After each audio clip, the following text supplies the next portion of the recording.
Welcome to the Pan Am Podcast, brought to you by the Pan Am Museum in Garden City, New York.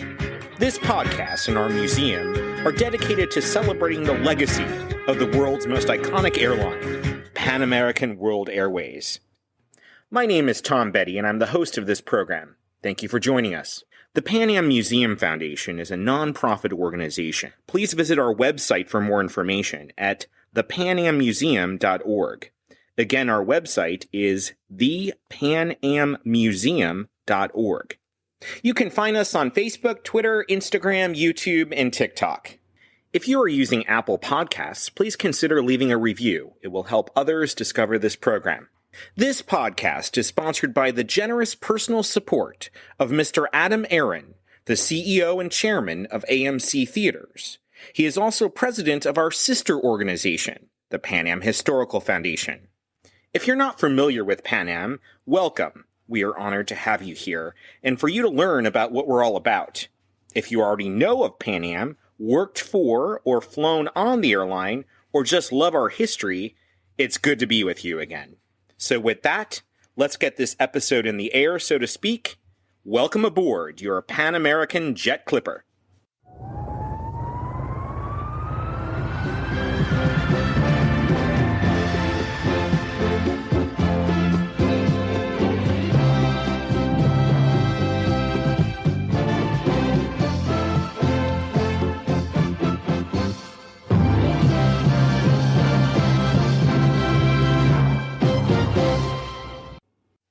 In this episode, we're joined by screenwriter Jack Epps Jr. and his student, up-and-coming screenwriter Kate Ginley, who is writing a screenplay about Pan Am and Tenerife.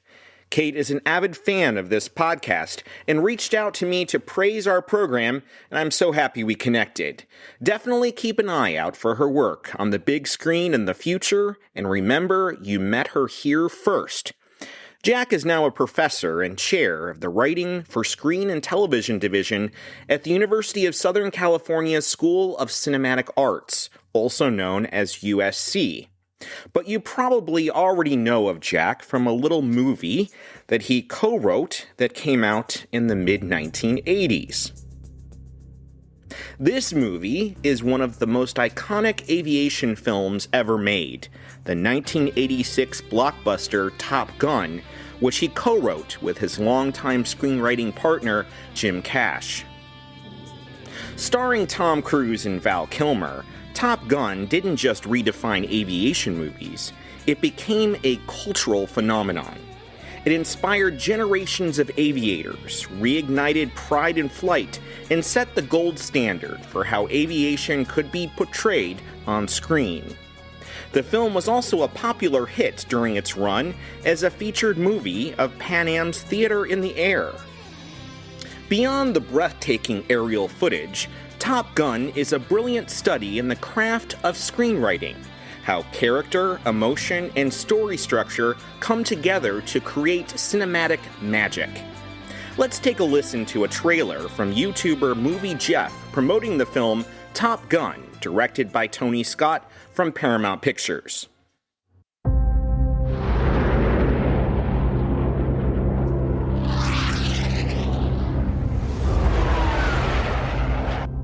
Gentlemen, you are the top 1% all naval aviators.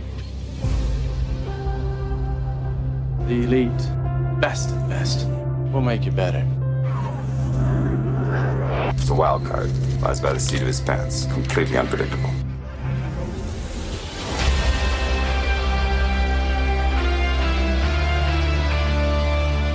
Every encounter is going to be much more difficult. We're going to teach you to fly the F-14 right to the edge of the envelope, faster than you've ever flown before, more dangerous. You don't have time to think up there. If you think, you're dead. That's pretty arrogant, considering the company. I like that, pilot.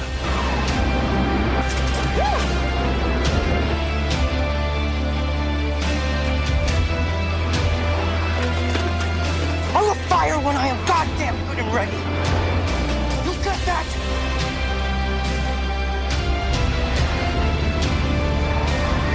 Gentlemen, this school is about combat. There are no points for second place.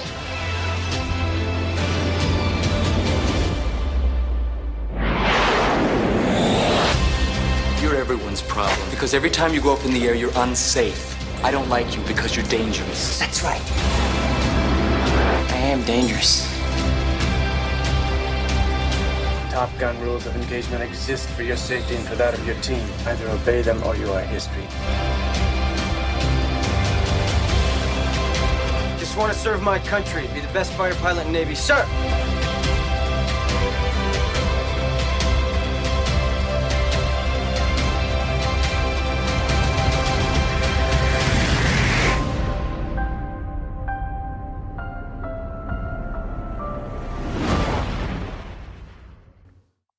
After Top Gun, Jack Epps Jr. and Jim Cash went on to write a series of major Hollywood hits, including Legal Eagles, The Secret of My Success, Dick Tracy, and Turner and Hooch. Today, Jack brings the same storytelling mastery to his students at USC, shaping the next generation of screenwriters and filmmakers. In our conversation, we'll talk about Jack's remarkable career, his insights into the art and discipline of screenwriting, the enduring legacy of Top Gun, and how Kate is carrying that storytelling spirit forward in her new screenplay about Pan Am and the tragedy at Tenerife. So without further flight delays, and knowing that many of our listeners are av geeks and have the need for speed, now on to our interview.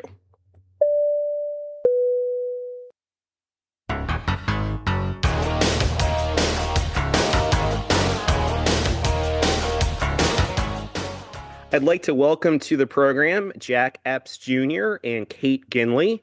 Welcome to the program to both of you. Well, thank you. It's nice to be here. Thank you. It's so nice to be on my favorite podcast. Oh, you're so kind. You know, Pan Am kind of brought us together and the podcast brought us together. I'd like to throw it to you, Kate, the first question. I'd like to talk about Professor Epps and how he inspired you. Oh, in so many ways has Mr. Epps inspired me. I would say the easiest way to explain it is if school is the brain, Professor Epps is the heart. He really encourages, he's giving me a look like, what? But he really encouraged us to be the truest you can be, if that even makes sense. I think it is a struggle as a writer to be vulnerable and write stories, and not everybody likes those stories. And sometimes we showed up with story ideas that are completely bonkers, and Mr. Epps just is so, his gift is really his authenticity and allowing you to be authentic. And there were stories that I would never have written had I not had him as a teacher. Even this Pan Am script is because of Mr. Epps. And so I think he really is a blessing to have as a teacher. So suffice to say, he's okay. And Jack, what do you think when you hear this from one of your former students? Well, I'm very touched because the reason I like to teach is because I really want to share my experience. I want to come at writing from a good place, a place of letting go, being themselves, just willing to make mistakes, willing to realize you can't be perfect. Just get it down, and realize it's a process of revision, a process of growth, and to not be judgmental. So I'm pleased that things I hold very important when I'm teaching are coming through. That's what I really want. So make sure I'm communicating with the students and helping them grow as a writer. That's fantastic. He's the Mary Poppins of USC, by the way. He wouldn't tell you that, but he's got a bag that he has anything and everything, even a cooler at one point. Some kid just brought like a frozen meal by accident, and he was like, it's okay, I've got it. And he had a cooler. So you knew you could also depend on Mr. Epps for anything. The MacGyver of USC, correct? Yeah. So Kate, the way that we got started is you contacted me about Pan Am, and you're a listener of the podcast, and you shared with me a story that you were a student in his class and you guys developed this conversation all around Pan Am. And obviously, Jack will get into Top Gun and aviation, but tell us a little bit about that conversation that the two of you had about the iconic airline Pan Am. Well, what's funny is it all started with, again, to go with how he's such an amazing teacher, is it all started with a prompt that he gave us about I don't exactly know what the exact prompt is, but it was about a real story and how we could turn that into a feature screenplay, which Top Gun also was a real story, as Jack will get into, and how that developed into his feature screenplay. And I remember I was just trying to find something that interested me and what I thought was important. And I really wanted a story that was larger than life, something that was bigger than us. And then I stumbled upon this story about Tenerife, Flight 1736, and that was the story. Pan Am in of itself is larger than life. I think that exact event is, I know, sounds kind of crazy to think of this as being something to tie people in, but I think for audiences that don't know much about Pan Am, it will engage them, but also will then educate them as they're being learning about the story, because it really, I think, showcases the heroism and how Pan Am has revolutionized the aviation industry in so many ways. And that's even larger than an airline. It really has a heart and soul to it, and that's lived on to this day. I mean, there's a podcast that we're on right now still talking about it. So and that was just all because of this prompt that Mr. Epps gave to me. Jack, do you want to comment on that? Yes. I mean, the prompt was, it was a class that was called Breaking the Story, which is to help students work with the hardest thing to do, which is to create a story out of something. So the assignment was to take a real life event or a person out of a biographical story and turn it into a movie, which is very difficult because now you've got to find the heart of what makes that a movie. Okay, so it's just because something happened doesn't mean you have a story there. And it helps them learn to focus in on creating from something, but not having to add all the dimensions to it that makes it a story. Just because something happened doesn't mean it's a movie. You've got to find the movie in the idea. And, you know, for me, Pan Am was something I grew up with because, you know, in the 50s and 60s, it was the airlines, and it was the one that was front and center, and the one I think I never got to go on. We were supposed to go on a trip to Europe. It got canceled, and one of my things I was excited about was to fly Pan Am. You know? That's great. In 2015, the United States Library of Congress selected Top Gun for preservation in the National Film Registry, finding it culturally, historically, and aesthetically significant. Top Gun came out in 1986 and was a huge blockbuster. It inspired two generations now of jet fighter pilots in both the Air Force and the Navy. How does that make you feel looking back almost 40 years, it'll be 40 years next year, that you and your co-writer created these characters and created this blockbuster movie that is part of cinematic history? Yes, my partner, Jim Cash, who was a great writer, and we worked together as a team. What was interesting about Jim and I is that Jim lived in Lansing, Michigan, where I met him at Michigan State, and I lived out in California. So we never worked together in the same room. Oh, interesting. We all did it long distance and before the internet, and then we were able to shift over the internet. But as far as Top Gun, I mean, you hope as a writer that you will be able to write something that people really relate to and become emotionally involved in. And you hope something that, you know, that has longevity, that, you know, that means something. So I didn't expect it. No one expected it to hit like it has. But it's been very exciting. I mean, I still enjoy when I find little references and, you know, here and there, lines and stuff that people say and things. It's just, it's fun to think that, you know, you're writing this little story and suddenly it has this huge cultural and international impact. It's really terrific. And it's outstanding. And Kate, as one of his former students that you're now graduated and you're up and coming screenwriter yourself, what did you learn from Jack and his experience in writing these blockbusters? Turner or Hooch is another one, Dick Tracy, and so on. How was it being a student of this gentleman? You know what's really embarrassing, and I don't know if Mr. Epps knows this, but when I first got into USC, I actually fainted the night that I got this email saying you'd been accepted, because I was thinking about all these great teachers and these great people that I knew were there, like Professor Epps. And when I got into his class, I don't think anybody wants to admit to their professor that they're a big fan of theirs, because you want to come off cool. You want to be like, I'm just regular like you, Jack, you know?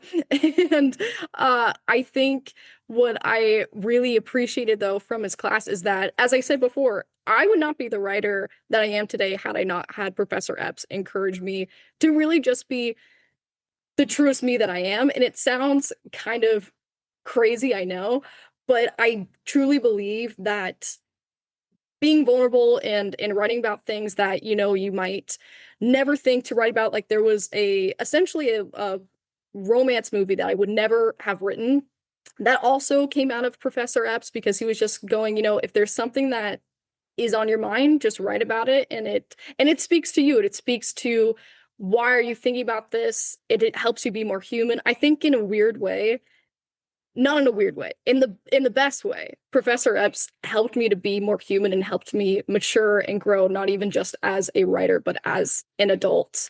And I'm very, very thankful to him for that. So much so that we actually got him a t-shirt that says top teacher, as in for Top Gun. There you go, top teacher. So I reached out to some of my friends that are obsessed with Top Gun. Sure. And I have a couple questions. The first question came from Andrew Royer. Did you and Jim Cash write Top Gun with a secondary intent of it possibly being a recruitment film for the Navy, or did that just come naturally after the success of the movie? That's a fair question. No, we did not write it as a recruitment film. We wrote it as a story of some of Americans' greatest heroes, of these amazing people in the military who give their lives and their heart and soul to this country to protect them. And it was just a very interesting assignment to get to write about this school, so to speak, which is very difficult to write about a school. One of the big challenges. So we were taken with the people we met, the sincerity of them, their dedication, just their skill set, what they do on a daily basis. You know, one of the great things, and one of the reasons I wanted to do the project. Well, first I had my private pilot's license. I got that at Michigan State University. They had a flying club. So when I heard of this project called Top Gun, and it was offered to us to write by Paramount Pictures, Jeffrey Katzenberg was head of production at that point. I thought, well, if the movie doesn't get made, because we had no movie made at this point, at least I get to ride in a fighter jet. So, you know, it's very hard to get to ride in a fighter jet. And what's interesting, when I got my first jet ride, it was incredibly acrobatic. You're pulling 6Gs at times. And when I got off, I called my partner, Jim, and said, this is not the movie we think this is. This is a physical event. These guys are like athletes. I mean, you cannot be pulling Gs and doing these spins and all this sort of stuff unless you're strong and you can withstand those G forces. So that was pretty sensational for us, just to dive in there and start to, you know, figure out what the story is. And another question from Andrew, are any of the characters based on actual real life aviators? The only aviator that we paid homage to was Peter Pettigrew, who was our technical director, and he was assigned to us from the Navy. And Peter was a MiG killer in Vietnam and an amazing guy. So we did the only call sign we used was Viper after Pete, because he was Viper, and we just, as honor Pete, we did. But every other character we made up, because from a legal point of view, I was very concerned about basing it on any other pilot, because suddenly they'll say, "Oh, well, that's my story, and you don't have the rights to it." So we were not, we created a fictional characters based on putting elements together of what we saw there, like they're pieces of people we saw and just how they react. I mean, Maverick is a very unique character. We'll talk about that later, but yes, we not on anybody except for Pete Pettigrew. And I actually watched this film this morning. Okay. Again, I mean, I've seen it. I mean, I'm a baby of the 80s, so I've seen this movie countless times, but it's been a while. So I watched it again this morning, and I didn't realize until this morning that, I mean, it is an all-star cast. And some of these folks, I mean, this was their ticket to the stratosphere. I mean, Tom Cruise was up and coming at the time, the late Val Kilmer, but almost every actor that's in here was extremely successful after this movie. Well, the casting directors were terrific. What they did, and there was no, I think they're trying to get Academy Award for casting directors, which they should, because that movie was so well cast. And I'm going to take a little credit here. When we were writing the movie, I Jim and I, we decided we're gonna write this movie for Tom Cruise as Maverick. So we thought about that because I was a Tom Cruise fan. I was watching how I came up, and I thought Tom embodied the character Maverick so well. And so when I gave the script to the producers, Jerry Bruckheimer and Don Simpson, I said, think Tom Cruise when you read this. And they next day, after they read it, they called and said, yep, Tom's the guy. Now here's a little side story. Tom didn't want to do it. Interesting. He turned it down, but Paramount wanted him to do it. So they said, look, why don't you go and we'll get you a jet ride and see what you think. So he goes up to Point Magoo. He drives up on a motorcycle. His hair's all long, like from Legend. And, fighter pilots go, who's this guy? So they took him up and they shook him all up and he threw up in the plane, which you got to be careful because you float around. And he came out of the plane. He goes, I got to do this movie. I love this. This is great. So Tom signed on. That's interesting. Yeah, I've never heard that before. Yeah. Another question from Andrew. Can you explain how you and Jim were influenced by the Cold War, but chose not to specifically mention the Soviet Union in the film? And I found that very interesting this morning. I mean, there's a red star, but no one says USSR, no one says Soviets. Would you care to comment on that? Well, we were doing this with the cooperation of the Navy. And they cooperated, and they were very strong about not having, a country attached to the little hassles. Because one of the things I learned doing research is that we don't know this, but there's all sorts of hassles happening all the time around aircraft carriers. So they're doing these little dogfights, like that opening sequence was happening, and it just never gets reported. They're pushing people out of their zones. So we did have a name of a country at one point in time, but the Navy basically said, sorry, we think this could cause international relations, and we can't. You just have to, give it a basic star, red star. Mm-hmm. It reminded me a lot about Bruce Geller in Mission Impossible, because Mission Impossible, the TV show in the 1960s and early 1970s, they never mentioned a real country. It was always like a made-up country. That you knew what it represented, but it was some made up name. Yeah, it's just, we had to cooperate, and that's fine. It was just, but the thing is, there's enough enemies and there's enough things going on that we just know they're out there. So, so that's that. So, Kate, I'm going to put you on the spot. What do you think of Top Gun as someone that is younger and was born after the movie was already a blockbuster sensation? It is interesting because I know it speaks a lot to the time period that it also premiered in, because the Cold War was still happening.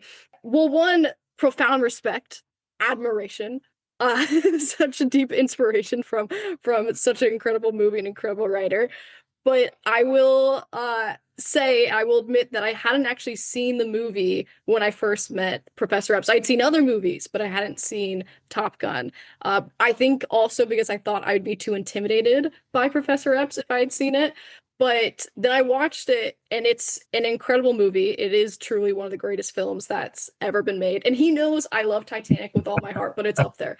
And so it truly, I think, also impacts the way we write today, or the stories that I write today. I also think a lot about Maverick, and Mr. Epps didn't mention it, but when you were talking about, was it inspired by people? I know Maverick is Mr. Epps. That 100 is my professor. And so it also is really, it was really amazing actually to watch that movie after I'd met him, because it was seeing my professor on screen, or I was seeing the way my professor thinks on screen. And obviously I'm talking to him in class, but it just was a different experience and kind of a magical experience. And it was just really fun to finally see that. And I still hold it very fondly in my heart to this day. It's interesting. So I first watched this movie when I was 6, when it first came out in 1986. I remember my uncle took me to the theater to watch the movie. And then it seems like I watched it every decade after. So I'm in my 4th decade now. And I never realized how emotional the death of the character Goose was. And it really hit me this morning, differently than it's hit me when I was younger. And, that's a credit to storytelling. Kate, you as an upcoming screenwriter and a student of Professor Epps, and Jack as a screenwriter and a professor, would you like to talk a little bit about the screenwriting process and kind of what Alfred Hitchcock was able to do is play with the characters' emotions and the audience's emotions like on a piano.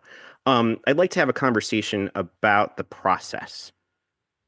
Let me do one thing before we jump into the process. Let me just talk about that moment Sure. because that moment is a very important moment.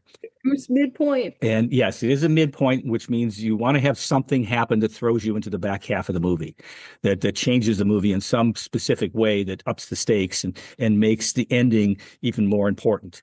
That came out of talking to the pilots, because I had access to the pilots and the great guys. We went out to have a little coffee at a little shop, and they're sitting around about 7 guys, all experienced. Many have been in Vietnam, and they started talking about losing somebody, pilot they had flown with, and they were still mourning the loss. And this is, 12, 15 years later, you could feel the pain never left them.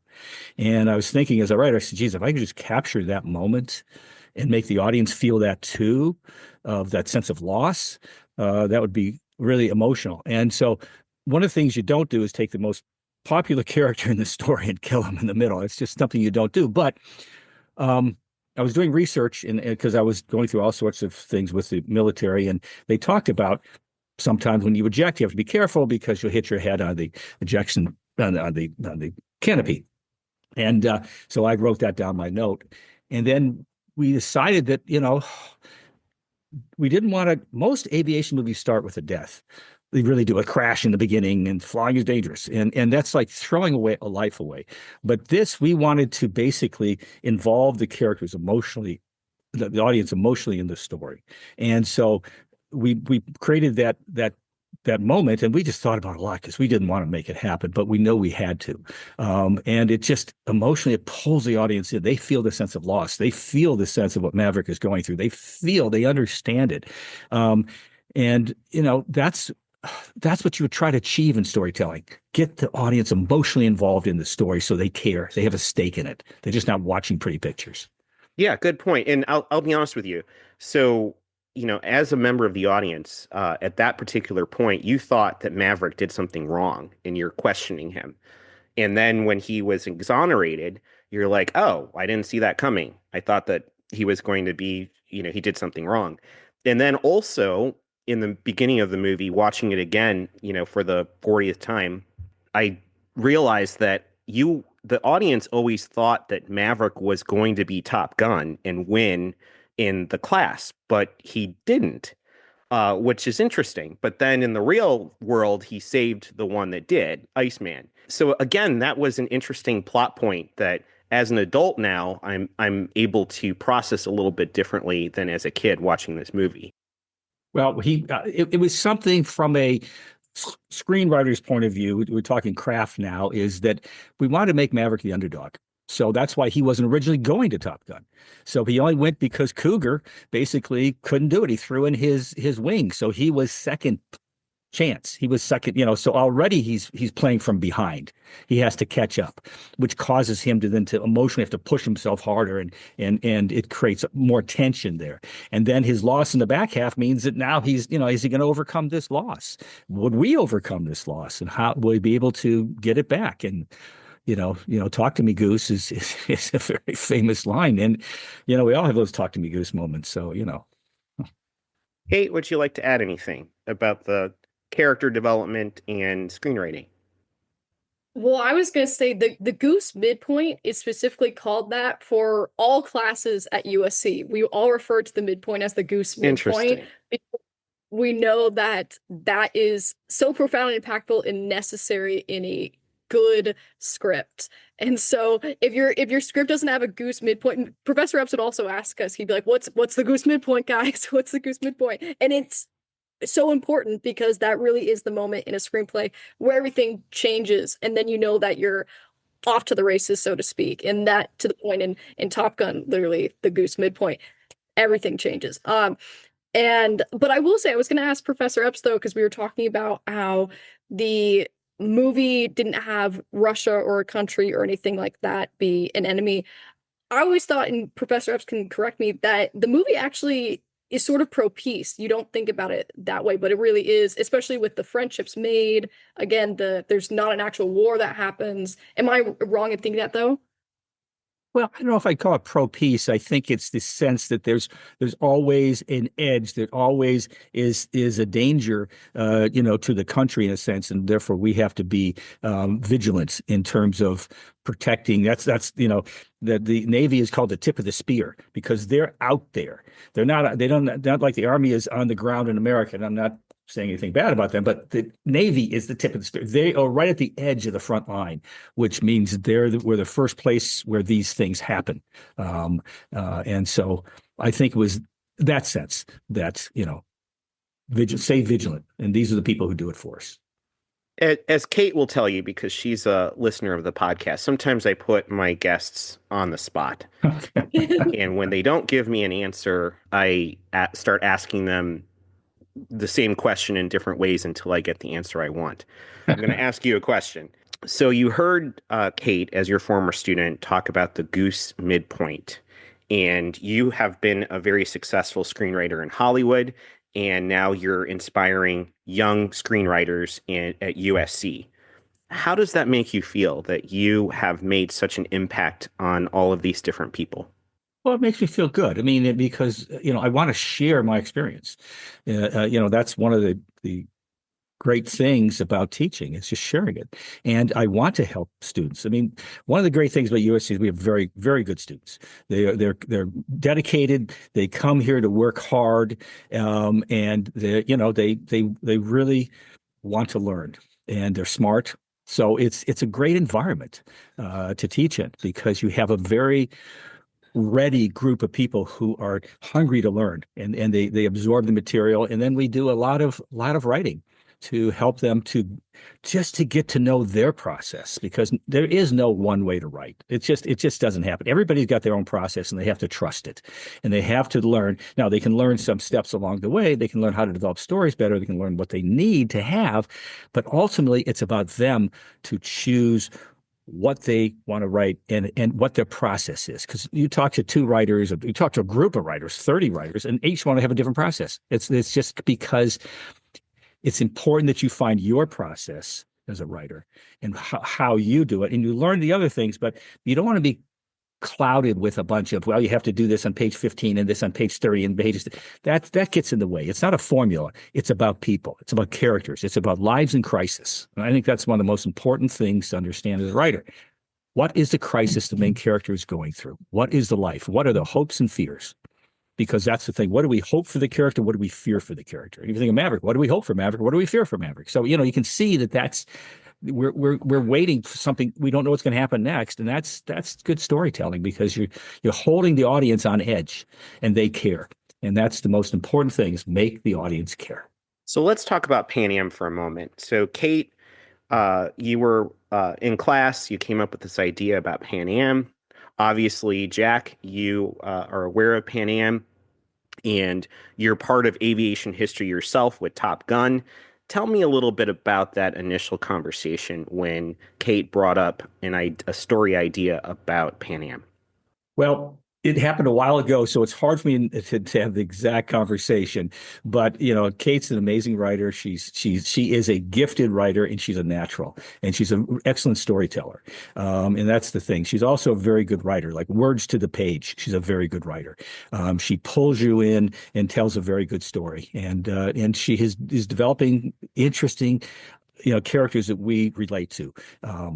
And I think, the tough thing on that is, if anything, feedback I might have given her is, it's how do you open this story up? How do you open it up? So it's not just about the accident, but what's our emotional involvement in this story, and who do we identify with?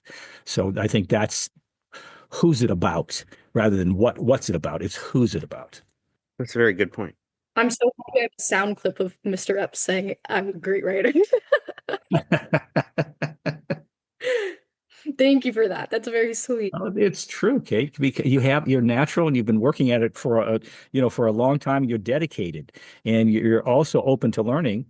but you have a process. You have your process, and I think that's really important. I think it stood you very well. Thank you. I wouldn't be the writer I am, as I said, without you, though. Well, thank you. To his point, though, about the process, he has a note card process where you put everything out, and I will now admit that I've never done it. But that was part of our homework assignment. Well, yeah, and that's fine because everybody's got to find the way that works for them. For me, note cards are for me to structure a story and to see it, and I like using note cards. It actually changed my life as a writer because I don't have to start on 1, go to 2, go to 3, go to 4. That's not how my brain works. My brain works, I'll start, I've got a scene, in the middle, I got a scene at the beginning, I got a scene at the end. I don't know what goes in the middle, but I've got these moments. And so I can lay out my story and see it and build it in pieces at a time. When I was a kid, I loved to play puzzles. And building a story is a puzzle. You're solving a puzzle. All these different pieces, all these different things have to go together in a certain way. And like a puzzle, you don't start at 1 and go to 2 to go 3. You find the pieces that you start to build, and then you build out and you finish the whole puzzle. So I don't go 1, 2, 3. I might. One of the things I always, as a writer, is what's the ending. I like to know what the ending is before I'm starting. I like to know what I'm getting to. I can't say, okay, now how do I finish this? Finishing is the most important part in a sense. That's where the audience is in your hands, and they have to care about the outcome. And I'm sure everyone always talks about Top Gun with you, but I'd like to bring up another film of yours, Turner and Hooch. The dog in that film is a character in itself. Yeah. How was it writing this screenplay? You're basically writing for the character of the dog. Well, it was fun. It was a rewrite. We had a first draft, and we were brought in to, just add. We did a lot of rewriting, brought in with existing script because we're character writers. So we bring up the character stories, and usually add more dimension. So, and that's what we did with this. Our thing was it's the world's cleanest guy and the world's messiest dog. We throw them together because you've got conflict. I mean, it's like you would never put these two people together. And it was fun to sort of work with Tom. Tom was in the meetings, and so sitting there with Tom Hanks, and he's throwing lines out. And Tom's a great guy, and he's absolutely who you think he is. He's really the true guy, and he just he had funny lines and stuff like that. And for us, it was to build Tom's character. The one thing you start learning when you're working with actors is they have to have something to play. Actors don't want to stand there and just recite lines. They have to have a journey they're going through. Good actors want that. So we had to, create that arc for Tom's character, create that relationship for Hooch, and build the story out of it, so that we're involved. Again, it's emotionally involved. And another movie that you worked on, The Secret of My Success with Michael J. Fox. How was it writing with Michael J. Fox? Well, unfortunately, I didn't get to meet Michael because, again, we were brought in to do a major rewrite, and where we basically took the script and threw about 90% out of it and just took the concept and then started writing it again. It was fun writing for Michael. So we knew he was doing it. So it was fun writing for him. And, I like writing for a character if you know who you're writing for. Legal Eagles, we're writing for Robert Redford and Deborah Winger. So it's fun writing it for those. Actors generally tend not to be involved in the development process unless they're producers. So that's why Tom Hanks was very unique in that. But writing for an actor means you can be very specific for that actor, knowing what they do well, and give them those opportunities to use their talents. And getting back to Top Gun for a moment, you mentioned going up in some plane rides with fighter pilots. This is from my friend Chris Kroom. Explain the process of, there's a lot of aviation lingo. You said you're a pilot yourself.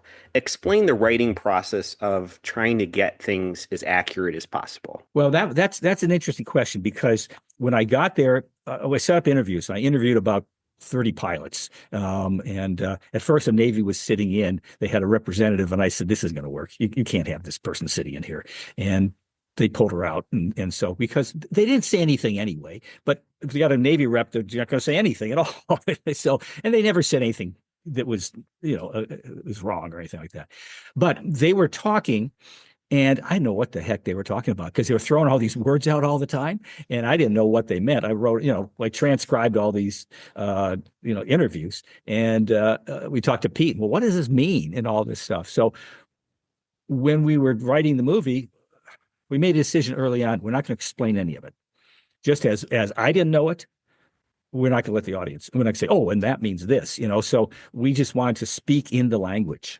And again, Peter Pettigrew on set helping make sure that the language was correct, that that we used the way what they spoke and the words they used, acronyms and things like that. We wanted to make it authentic, as authentic as we could make it, because we had such admiration for these pilots, and we felt a sense of duty to basically represent them in a good way. My friend Dan Brown has a question, and this movie is iconic for many reasons, but one of them is music. I mean, the Kenny Loggins theme song is iconic in itself. Mm-hmm. How instrumental was the soundtrack to the success of the film? And did you have any input on the song selections? Well, the producers are Don Simpson and Jerry Bruckheimer. They were known for great soundtracks. Flashdance was one of their movies. So at that time, it was sort of the concept that you want to release a soundtrack ahead of the movie so that it brings people in. I mean, it was sort of a marketing. It's a different period. No one cares about that anymore. And so they basically created all the musical score. They not created, but they brought in the musical director and commissioned songs and things like that. So all credit goes to Simpson Bruckheimer. And another question from Dan, and it's the same thing, in the 1980s and the 1990s, there were lots of movies making fun of other movies in satire. What is your opinion on the Hot Shots movies? And did any of the creative team of those films reach out to you during the production? Hot Shots was hysterical. I loved it. It was a great satire. And frankly, there's nothing, it's a great compliment that someone wants a satire of something you've done. So I laughed. I thought it was fun. They used one of the producers on that, who was one of the producers on Top Gun, not a main producer, but a lower level producer, to create the feelings and how to reenact the planes and all that material and stuff. So there was a connection through one of the producers. And final question about Top Gun, and then we can move on to other subjects. This one's from Ryan Sines. Did you ever ride the Top Gun ride at Kings Island near Cincinnati? No, I did not ride. Right. Nope. How does that make you feel, though? Like there was an amusement park that had a ride dedicated to the movie that you and your friend wrote. Well, I mean, it makes me feel great. It makes me feel, excited, but it's not what our goal was. Our goal was to entertain the audience. And it's just amazing that movie got so deep inside. I mean, you also have to, Tony Scott was an amazing director, and a lot of the credit goes to Tony Scott for how he visualized that movie, because nobody had made a movie like that before in terms of the cuts and the shots. I mean, he made us feel like we were flying in the air, and of course we weren't on that movie. And so getting that combination of a great director who can visualize the script like that and make it come alive, that was fantastic. And once again, that's Simpson Bruckheimer. They hired Tony Scott, who was not at that point the type of director you would think you'd hire for that. But he had done a commercial, I think a Saab commercial with jets, and so they thought that he would know how to photograph jets. You want to basically make a movie that connects with people. That's the concept. I mean, we were never once thinking that we're making this iconic movie. We that was not our goal. Our goal was to entertain the audience. Basically, we're writers for hire, right? We have a job to do. Our job to do is produce a great script. But we're Jim and I are film lovers. We were film buffs, and we have the same instincts. Interesting. Definitely lightning in a bottle with that film in 1986. Kate and Jack, tell me a little bit about your favorite films, your favorite directors, your favorite screenwriters. Well, favorite screenwriter is right here. It's Jack Epps Jr. But as I said before, and Professor Epps has heard me lecture so much about it, my favorite film of all time, and Top Gun's a close second, is Titanic. Professor Epps was the one to tell me this, that the ship itself in Titanic is a character. And that's what makes it so profound in of itself. I also could go into a lot of nerdy analysis about how the ship sort of represents Rose, and when the ship goes down, like it's also the death of her life, and like Jack has to die. I am a defender of that. He does need to go, besides just the historical accuracy of he was third class, he would have died anyway. But two, the whole point is that she was suicidal at the start of this film, and then he helps her learn how to live and the importance of living. And when he dies, it's not the Goose midpoint, because that's not the midpoint of the movie, but it acts sort of similarly to the Goose midpoint, where when he dies, it's the test of her strength of character and can she go on after that, which she does. And I think it's such a profound and impactful film. The production value, insane. James Cameron built a ship and sunk the ship. We don't have that today, and I'm very sad about it. But it always was a big influence for me for writing, and also strange. I shouldn't say strange, but the commitment James Cameron had going down to the Titanic. We all saw the Titan submersible. That is a scary situation, but I have mad respect for such a determination and commitment to get the true essence of a real historical event, which I hope to also encapsulate in the Pan Am script. Jack. Oh, yeah, there's so many great movies. It's hard to say one. Basically, The Godfather is an amazing film. It stands out to me as something that it has a great sense of world to it, and it pulls you into this world. Incredibly well run. So, Francis Ford Coppola is one of my favorite directors. Billy Wilder, The Apartment.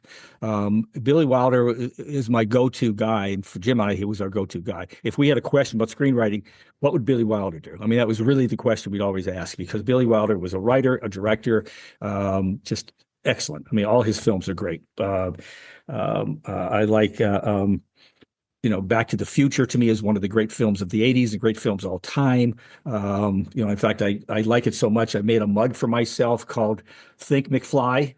And every day, that line of itself, because whenever I make a mistake, I always go, think McFly, think, so It Happened One Night is one of the greatest romances, rom-com type movies of all time. And Jim and I wrote a lot of what we called Charm and Chase, which is romance and yet action. And that was the things that we did. So just, a lot of Chinatown is another thing. That's an amazing Robert Towne, the dean of screenwriting, for my book. Screenwriting is Rewriting. I got a chance to interview Robert Towne, and that was great. Here's a legend. I could sit in a room with him and ask him questions about writing, and it was a great conversation. And to meet one of your legends and sit down in the same room with him is really outstanding. So there's just so many films, so many great films that just stay with you.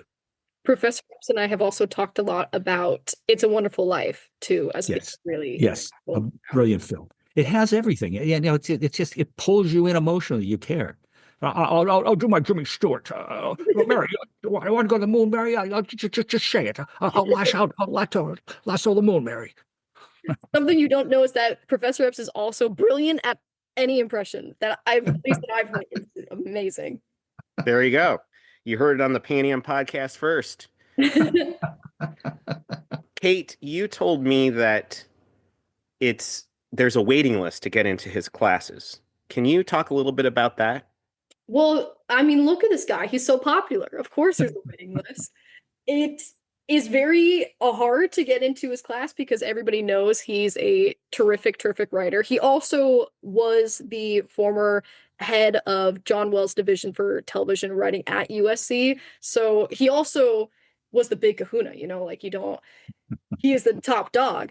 And I think everybody obviously wants to be in his class, one, because it's Jack Epps, but two, he also helped, in my memory, the best stories of my peers were in Professor Epps' class. And so I think we knew that we were going to get a wonderful script just under his tutelage as well. And so, so there's definitely a waiting list, and I am very grateful that I got in. And we talked a little bit, Kate, about your Pan Am script, which we don't want to give too much out because it's in development. But can you and Jack talk about some of the scripts that you have worked on that have not been produced yet that you're really proud of?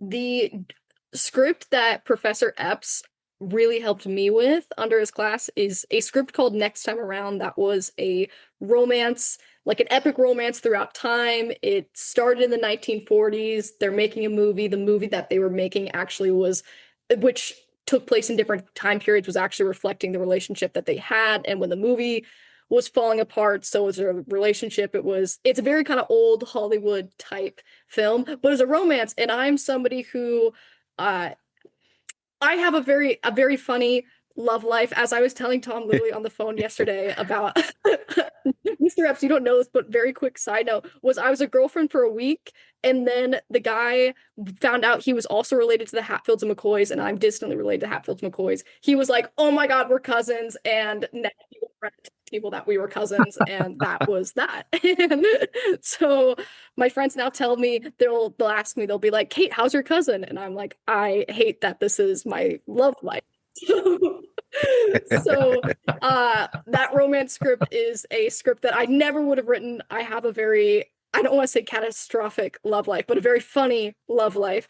And I never would have written it, except I proposed it to Professor Epps and was going, I don't think this is that great of an idea. And he said, no, there's a lot of heart there. And also to the point of us going in and him helping us be our truest selves. I was suppressing this story and this part in me that just needed to be told, and he knew that, and he said, just go. And then I went and I did something that I've never ever written before, anything like that. I typically write very epic action movies, and not that this isn't an epic movie, but it's not an action movie by any means. And I would not have written that had Professor Epps not helped me, and I'm very proud of myself for taking a risk. I like that word, taking a risk, because that's what you have to do as a writer. You got to go for it. And the thing is, just don't monitor yourself as you're going. Don't go, how am I doing today? Oh, I didn't write good today. I had a bad day. Well, everybody has a bad day. Small steps add up to big steps. Just allow yourself to write badly, have a bad day, have a bad script. It doesn't matter. Let's say the whole script you don't like. There's some nugget in there that you can rewrite. There's some nugget that you can pull out and say, okay, here are the good ideas. I've got to rethink this. I mean, it's part of the process. I don't care. It doesn't come out of our pens or our typewriters or our computers just really perfect. It comes out as like thoughts, rambles. It's good. It's great. And you piece it together and it grows over time. So you have to give yourself the room to write something over time and not be judgmental. But you also have to get people who you trust to give you good notes, to give you feedback. You can't just give yourself notes because you're too caught into it. And you have to get some distance and perspective. And that's one of the most important things in rewriting is finding people you trust to be able to read your work and to give you good notes. And I was interviewed Robert Town for my book. He said, the most important note is what's working. Because you've got to know what's working in the script, because something is working, because people tend to just tell you all the negative stuff and not what's working. So one way you say is, okay, what they didn't mention means it's working, but always ask, what did you like? And because those are the things you want to build from. Jack, any stories that you're working on that you'd like to share with the audience? Any unproduced scripts that you're really proud of? Well, I have a bunch of unproduced scripts. It's part of the role of a writer. Is we Jim and I, our first three scripts never got produced. First one was Izzy and Mo about prohibition agents. It was sort of a Sting-like movie called Izzy and Mo, who would dress up in costume and try to bust speakeasies. That was our first script. We got an option for it, which was great. We got some money, but never got made. Our second script was called Whereabouts. It was about our second script was Old Gold. Sorry, it was another spec script about a treasure hunter who was a day late and $1 short, and he's looking for gold that was hunted somewhere planted in San Francisco. It sold, the script, but never got produced. And then Whereabouts was another script that was a charm and chase movie set in New York about a mystery writer who was going to pay somebody to find him, only he ends up dead. And so the two people who are trying to find him are basically wanted for the murder. So they are basically charm and chase trying to solve out what's happened here. Interesting. I'm going to make a declaration, and I promise that USC did not pay me. Anytime there's a really, really successful movie, general audiences give all the credit to the actor and the director. In my experience, it's always the screenwriter and always the composer. I think that those two people or peoples are highly underrated and get forgotten in all of the blockbuster excitement that's going on. So I just like to tell our audiences to always concentrate and give credit to the screenwriter, because without the screenwriter, you wouldn't have a good script. Therefore, you wouldn't have anything for a good actor to do a good job on. Well, thank you for that. Thank you for that, because it is part of the writer's life. You're not going to get patted on the head very often. It's just that, and you get replaced often, all that sort of stuff. It's like, I've worked with great directors who have worked with me. Ivan Reitman I really enjoyed working with Ivan on Legal Eagles. And directors like Tony Scott bring a lot to it, but we're a partnership. They don't take blank pages and put blank pages up there. The thing that I've seen that I'll come out against a little bit right now is a lot of writer directors. That seems to be happening more and more. And what I feel a lot of the time is the script needs more work. That the director did not have the distance to basically take it through that next process.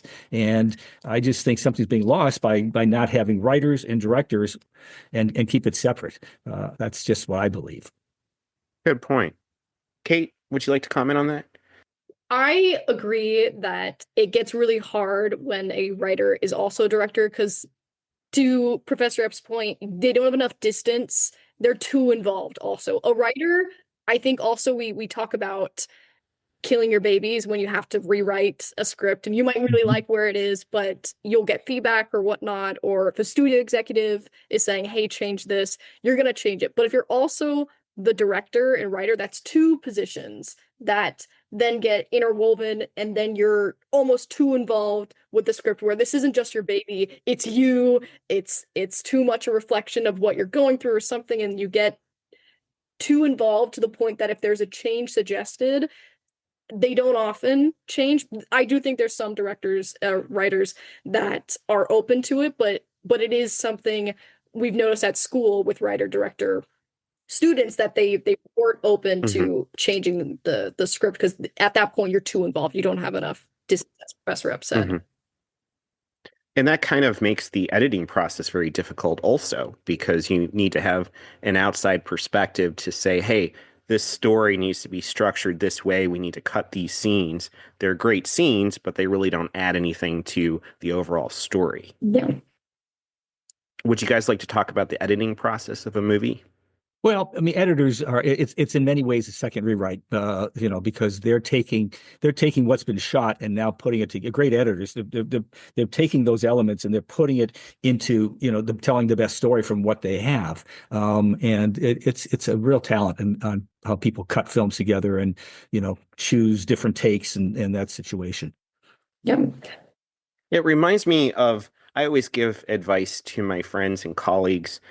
Never write your own resume, because you're going to sell yourself short. And for whatever reason, listening to both of you brought that to my memory. That's a good statement. I should give my resume to my friends now. Yeah, totally. Because you're selling yourself short because you've worked on a lot of things, and it's no big deal. I'm not going to put it on my resume, but you're selling yourself short. It's true. So anything else the two of you would like to add about Pan Am, about screenwriting, about your relationship? Well, I've enjoyed teaching Kate. I've had her in 2 classes, and we've stayed in touch, which is nice.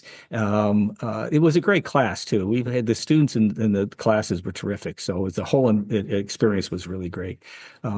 And I'm excited for Kate. One of the things is to see the talent and just, want her to work hard and push forward, because she does have the talent to get there. And Jack, are you working on any future projects? Not at this stage. No. At this stage, I'm retired from it, and I'm just enjoying that point of view. I'm enjoying the teaching. That to me is the fun thing. That is the thing that gives me purpose and meaning.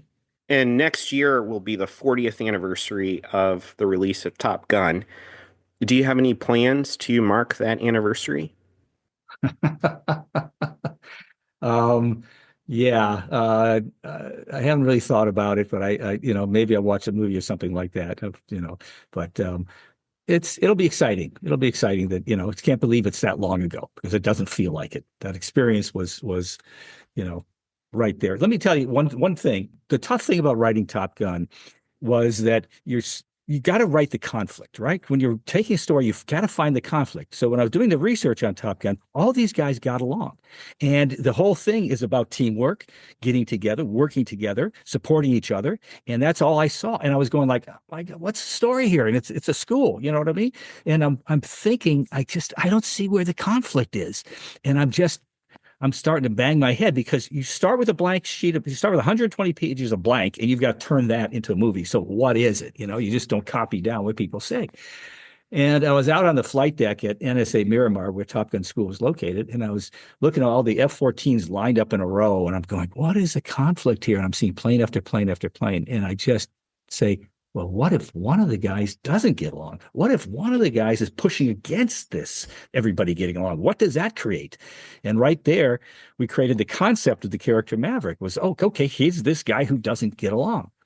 And then the name came out of it because we didn't want to use any of the call signs of the pilots, because I didn't want to have somebody say, hey, you used my call sign, you were telling my story. So I said, we'll make up our own call signs. And I came to Maverick because that's who the character was. He was a Maverick. And so we put that in as a call sign. We thought, they'd throw that out. They say, oh, it's too on the nose. You can't use that. But I was surprised they didn't. And then Iceman, well, if you've got a Maverick, you need an Iceman. If you got a Maverick, you need somebody who is just so cold. He is just the spot on pilot who is going to do everything that's supposed to be done and do it right. So that is where the movie came together, because I had my central core of conflict. And at that point, the movie started to write itself.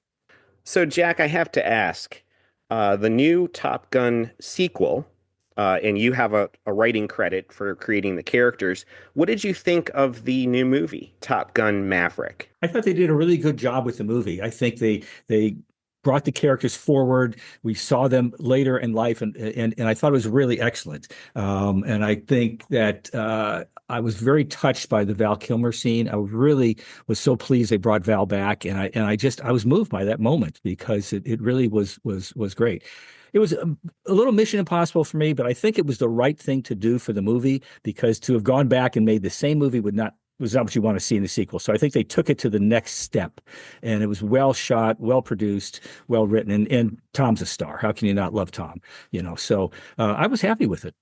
Professor Epps, I don't know if you know this, but when Top Gun 2 premiered, and then in the opening credit scenes, it says based upon the characters created by Jack Epps Jr. and your writing partner, everybody in my audience in my theater was clapping and going, woo!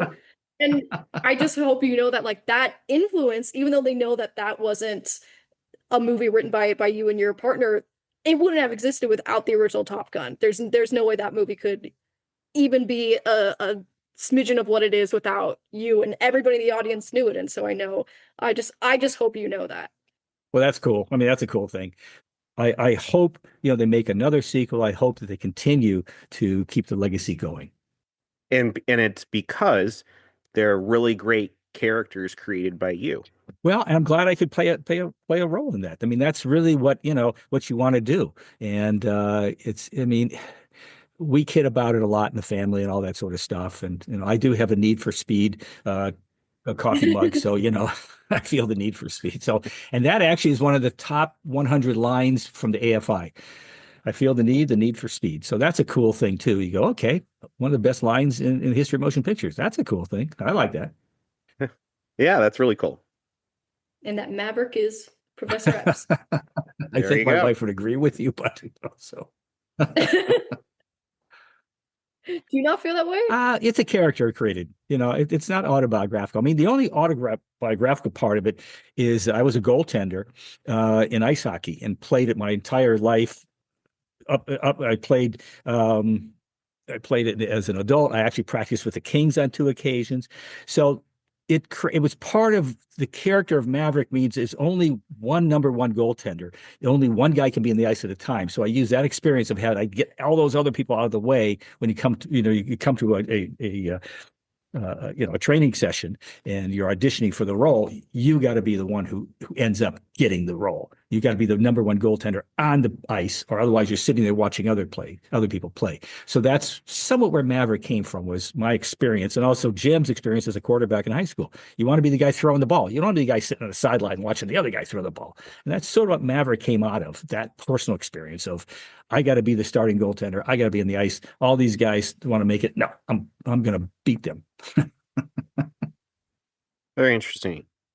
Anything you'd like to add, Kate? To go back to Pan Am, I have a big admiration for Pan Am, so I'm just so grateful to be here. I first learned about it from a good friend back home. He was a huge Pan Am fan. So when he was 8, he had all these Pan Am books, and I had all these books about the Titanic. The Titanic obsession was actually already there before I ever saw the movie, and we exchanged these books and just told each other about these events. And so that's how I first learned about it. And it's crazy when I first presented this story to Professor Epps that not many of my peers knew about Pan Am, and they didn't know about Flight 1736 or any of Operation Baby Lift, anything that was big that Pan Am has influence in the aviation industry as well, or made an impact. And it's crazy to think about how just these little moments can change your life forever, and you just have these deep admiration for things. And if I hadn't known that person, I wouldn't have thought about this script idea. If I hadn't known Professor Epps, this script also wouldn't be a thing. If I hadn't met Tom, I wouldn't also have the knowledge to create something so amazing I think people should hear about. And so I'm just very grateful and blessed to know you guys. Well, that's very kind of you. Yeah, of course. For me, with Pan Am was, again, it was Pan Am Blue is what I think of when I had that great blue. I never got to fly in Pan Am. It was one of the major airlines. But I will say this, as a little kid flying with my parents, we have to dress up in a suit and tie, because flying was very much, you had to dress up. You didn't go out there looking shabby with blue jeans. So, and then as a little kid, they would bring out badges and give me a little flight badge, and occasionally walk me up to the into the cockpit to basically see how the cockpit works and what it was like. And that was the coolest thing in the world, to go up and look at a cockpit. I mean, they're not doing that today, that's for sure, but to be there and look at all, I mean, I never touched the control or anything like that. It was just like, look at this space, and you're just overwhelmed that these people knew what all these buttons and dials were, and all the little things going on. I'm looking around going, this is the coolest thing ever, which was my motivation for getting my private pilot's license. And then private pilots is my motivation for writing Top Gun. If I didn't have the private pilots, I would not have written that. I just wouldn't have. Yeah. Interesting. Well, I'd like to thank both of you to coming on this program. And it's been an honor to know both of you, and to hear the inside story of your life, Jack, has been inspirational. And also knowing how you inspired all of your students and listening to some of your students has just been great. You've made an impact in Hollywood, audiences, and also your students. And that's just a great legacy to have. Well, thank you. And I'd like to thank Kate for saying such nice things. I just enjoy working with people, and I enjoy just helping them on their way. I get a lot of pleasure and satisfaction from it. And when you have students like Kate, it makes it even that much more special. But Tom, it's a pleasure meeting you, and Kate, always good to see you. So glad to be here today. And I'm glad that the Pan Am podcast brought us all together. I know, I've had so much fun. Thank you so much for having me, and for just getting to talk to some awesome people. Thank you very much.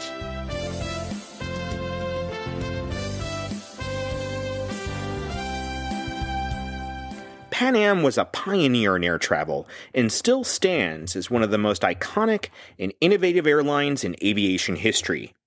That legacy lives on at the Pan Am Museum in Garden City, New York, where you can explore the rich history of the aircrafts and individuals at the heart of the company known as the world's most experienced airline. For more information about the Pan Am Museum, check out our website at www.blockbuster.com. thepanammuseum.org. You can also find us on Facebook, Twitter, Instagram, YouTube, and TikTok.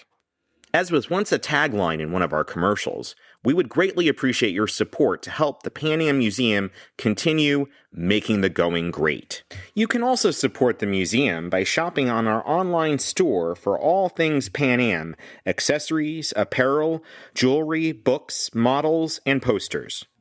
We want to hear from you. If you have a question for us or want to share your story, our email address is podcast@thepanammuseum.org. As flight crews once said to passengers departing for their destinations around the world, thank you for flying, Pan Am.